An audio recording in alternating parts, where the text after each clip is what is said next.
Now we'll start with the six major steps of the management of DKA. Number first, it should involve a multidisciplinary approach. First of all, you start with the IV fluid therapy, then you give the IV insulin, rule out any precipitating factors, the need for evaluation of bicarbonate correction, then we check for electrolytes correction, and then we check the maternal and fetal responses. So starting with the IV fluid therapy, the most important fluid, that is 0.9% normal saline at a rate of 10 to 15 ml per kg for 1 hour is given, and then you look for the hemodynamic stability, which is checked by urine output, blood pressure, and sometimes the central venous pressures.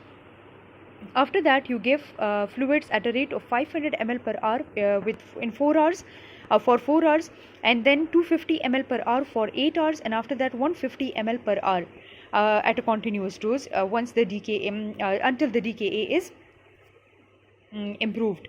Okay, if the blood glucose levels are less than 14 millimole per liter or 250 milligram per dl, then we start the 10% dextrose at a rate of 125 ml per hour to ongoing IV saline therapy. Start 10% dextrose at a rate of 125 ml per hour to ongoing IV normal saline therapy. Okay. Then comes the IV insulin or the potassium replacement. Well, the potassium is well, the potassium can be falsely normal, or it can be elevated, or it can also be decreased. So if the potassium level is less than 3.3, then you give them a potassium and not insulin, and the potassium should be given at a rate of 40 millimole per liter to the ongoing fluids. If it is still less than 3.5, then senior medical review should be taken, and if required, then CVP can also be passed. If the potassium level is in between 3.3 to 5.5, potassium replacement should be done and IV insulin should be started, right?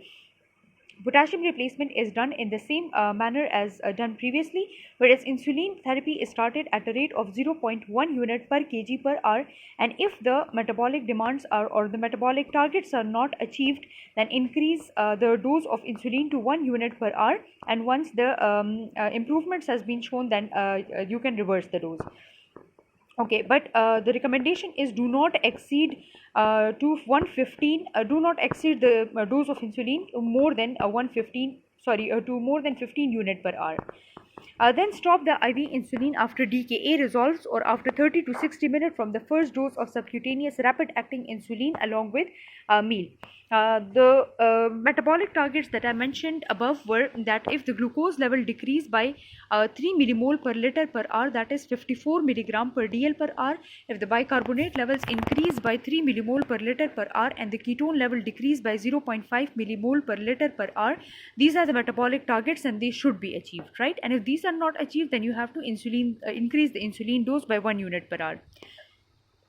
Bicarbonate replacement is generally not recommended. It is because that it actually decreases the compensatory response of pregnancy and hence increases the carbon dioxide as a result of increase in its blood levels. So the increase in carbon dioxide will cross the blood brain barrier and will cause a decrease in ventilation. So fetus so the oxygen level to the fetus will be decreased. Along with that, the bicarbonate also decreases the washout of ketones, so diabetic ketoacidosis will not be improved. Phosphate replacement, well, generally the phosphate is decreased in pregnancy, but it is not generally recommended to replace the phosphate unless there are certain conditions, that is if the serum phosphate level are less than 0.32 millimole per liter or 1 gram per dl, or there is cardiac impairment, or there is respiratory depression.